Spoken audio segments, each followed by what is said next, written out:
ಲೋಕಸಮರ ಹತ್ತಿರವಾಗ್ತಾ ಇದ್ದಂತೆ ಜನ ಕಾಂಚಾಣ ಸದ್ದು ಮಾಡ್ತಾ ಇದೆ. ಮಂಡ್ಯದಲ್ಲಿ ದಾಖಲೆ ರಹಿತ ಹಣವನ್ನ ಅಧಿಕಾರಿಗಳು ವಶಕ್ಕೆ ಪಡೆದಿದ್ದಾರೆ. ಮದ್ದೂರಿನ ನೀಡಘಟ್ಟ ಚೆಕ್ ಪೋಸ್ಟ್ನಲ್ಲಿ ಸುಮಾರು 99,20,000 ರೂಪಾಯಿಯನ್ನ ಸೀಸ್ ಮಾಡಿದ್ದಾರೆ. KA 54N4030 ನಂಬರ್ನ ಕಾರಿನಲ್ಲಿ ಸಾಗಿಸಲಾಗ್ತಾ ಇದ್ದ ಹಣವನ್ನ ವಶಕ್ಕೆ ಪಡೆಯಲಾಗಿದೆ. ಇನ್ನು KR ಪೇಟೆ ಮೂಲದ ಅಡಿಕೆ ವ್ಯಾಪಾರಿಗೆ ಈ ನಗದು ಸೇರಿದೆ ಅಂತ ಹೇಳಲಾಗ್ತಾ ಇದೆ.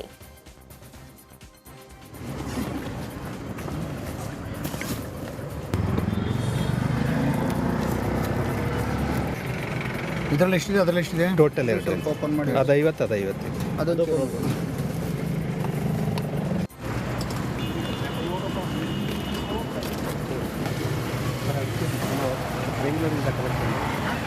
ಬೆಂಗಳೂರಿಂದ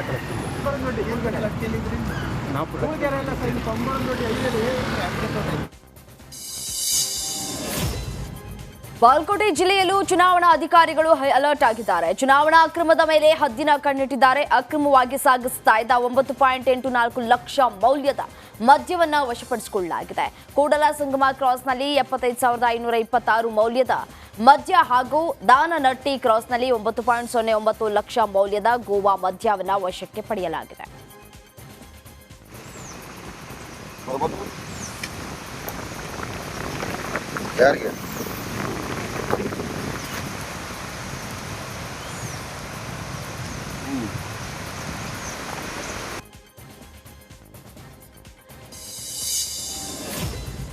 ತುಮಕೂರಿನಲ್ಲೂ ದಾಖಲೆ ಇಲ್ಲದ ಹಣ ಸೀಸ್ ಮಾಡಲಾಗಿದೆ.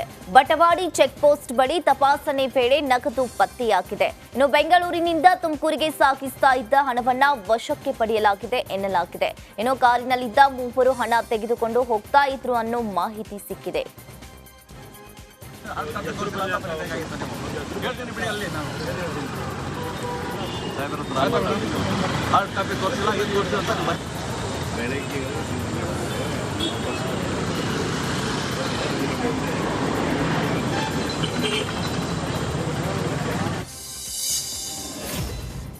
ಕೋಲಾರದಲ್ಲಿ ದಾಖಲೆ ಇಲ್ಲದೆ ಸಾಗಿಸ್ತಾ ಇದ್ದ 1.90 ಲಕ್ಷ ಹಾಗೂ ಒಂದು ಕಾರನ್ನ ಪೊಲೀಸರು ವಶಕ್ಕೆ ಪಡೆದಿದ್ದಾರೆ.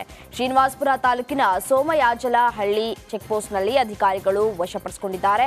ಚಿಂತಾಮಣಿ ಮೂಲದ ಕೃಷ್ಣಪ್ಪ ಎಂಬುವರಿಗೆ ಹಣ ಮತ್ತು ಕಾರು ಸೇರಿದು ಅಂತ ಹೇಳಲಾಗ್ತಾ ಇದೆ. ಚಿಂತಾಮಣಿಯಿಂದ ಆಂಧ್ರಕ್ಕೆ ಹಣ ತೆಗೆದುಕೊಂಡು ಹೋಗಲಾಗ್ತಾ ಇತ್ತು. ಆಂಧ್ರ ವಿಧಾನಸಭೆ ಚುನಾವಣೆ ಘೋಷಿಸಲಾಗಿದೆ. ಈ ಹಿನ್ನೆಲೆ ಅಂತಾರಾಜ್ಯ ಚೆಕ್ಪೋಸ್ಟ್ಗಳಲ್ಲಿ ಚುನಾವಣಾ ಅಧಿಕಾರಿಗಳು ಅಲರ್ಟ್ ಆಗಿದ್ದಾರೆ. ಕಟ್ಟುನಿಟ್ಟಿನ ತಪಾಸಣೆಯನ್ನು ಕೂಡ ನಡೆಸ್ತಾ ಇದ್ದಾರೆ. ಕೋಲಾರ ಅಭ್ಯರ್ಥಿ ಆಯ್ಕೆಗೆ ಕಾಂಗ್ರೆಸ್ ಹೈಕಮಾಂಡ್ಗೆ ಟೆನ್ಷನ್ ಅನ್ನ ತಂದಿದೆ. ಇಂದು ದೆಹಲಿಯಲ್ಲಿ AICC ಅಧ್ಯಕ್ಷ ಖರ್ಗೆ ನೇತೃತ್ವದಲ್ಲಿ ಕಾಂಗ್ರೆಸ್ ಚುನಾವಣಾ ಸಮಿತಿ ಸಭೆ ನಡೆಯಲಿದೆ. ಈ ಬೆನ್ನಲ್ಲೇ ದೆಹಲಿಯಲ್ಲಿ ಸಚಿವ KH ಮುನಿಯಪ್ಪ ಖರ್ಗೆ ಅವರನ್ನ ಭೇಟಿ ಮಾಡಿದ್ರು. ಸುದೀರ್ಘ ಕಾಲ ಚರ್ಚೆಯನ್ನ ನಡೆಸಿದ್ರು. ದೆಹಲಿ ರಾಜಾಜಿ ಮಾರ್ಗ್ನ ಖರ್ಗೆ ನಿವಾಸದಲ್ಲಿ ಮುನಿಯಪ್ಪ ಕೋಲಾರ ಕ್ಷೇತ್ರದ ಬಗ್ಗೆ ಮಾತುಕತೆಯನ್ನ ನಡೆಸಿದ್ರು.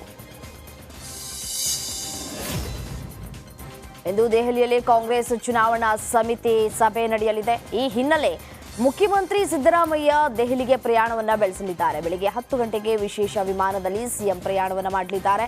ಇಂದು ಸಂಜೆ 6 ಗಂಟೆಗೆ ಸಭೆ ಕೂಡ ಆಯೋಜಿಸಲಾಗಿದೆ. ರಾಜ್ಯದ ಉಳಿದ ಲೋಕಸಭಾ ಕ್ಷೇತ್ರಗಳ ಅಭ್ಯರ್ಥಿಗಳ ಆಯ್ಕೆ ಬಗ್ಗೆ ಈ ಸಭೆಯಲ್ಲಿ ನಾಯಕರು ಚರ್ಚೆಯನ್ನ ನಡೆಸಲಿದ್ದಾರೆ.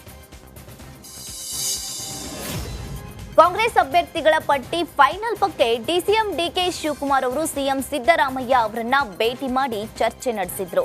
ಕಾವೇರಿ ನಿವಾಸದಲ್ಲಿ ಭೇಟಿ ಮಾಡಿದ ಡಿಸಿಎಂ ಉಳಿದ 21 ಕ್ಷೇತ್ರಗಳ ಅಭ್ಯರ್ಥಿ ಆಯ್ಕೆಯ ಬಗ್ಗೆ ಸಮಾಲೋಚನೆಯನ್ನ ನಡೆಸಿದ್ರು. ಇದೇ ವೇಳೆ ಸಚಿವರಾದ MB ಪಾಟೀಲ್ ಹಾಗೂ HK ಪಾಟೀಲ್ ಕೂಡ ಇದ್ರು. ಇಂದು ದೆಹಲಿಯಲ್ಲಿ ಖರ್ಗೆ ನೇತೃತ್ವದಲ್ಲಿ CES ಸಭೆ ನಡೆಯಲಿದ್ದು ಅಭ್ಯರ್ಥಿಗಳ ಪಟ್ಟಿ ಬಿಡುಗಡೆಯಾಗುವ ಸಾಧ್ಯತೆ ಇದೆ ಎನ್ನಲಾಗ್ತಾ ಇದೆ.